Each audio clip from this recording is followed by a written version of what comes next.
జై శ్రీమన్నారాయణ అండి అందరికీ. నేను చదివిసి పెట్టడం లేదు కదా అండి. నేను 11 డేస్ మేము చదవకూడదండి, అందుకే పెట్టడం లేదు. అవి శ్లోకాలు కాబట్టి చదవకూడదు. 11 డేస్ పోతే మ్యాక్సిమం నేను పెడతాను. అలా వచ్చాను, మేడపైకి చూశాను ఈ టెర్రస్ పైన మొక్కలన్నీ ఏమయ్యావో అని. 4 డేస్ నుంచి అసలు రాలేదు.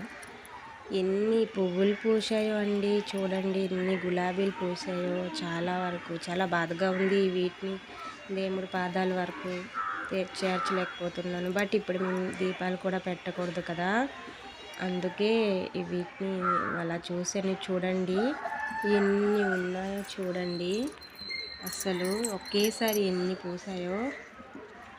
వీటిని చూస్తుంటే చాలా బాధగా ఉందండి. అలానే రాలిపోతాయి ఇవి, దేవుడి పాదాల వరకు చేరవు. మీరు ఏమైనా కామెంట్స్ పెట్టాలంటే పెట్టండి.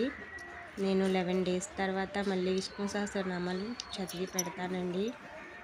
జై శ్రీమన్నారాయణ. మీరందరూ అర్థం చేసుకుంటారని కోరుకుంటున్నానండి. ఇంకా ఉన్నాయి చూడండి, నేను మాటలాడలేకపోతున్నాను. మీరు చూడండి, ఇవన్నీ ఫ్లవర్స్ చూడండి.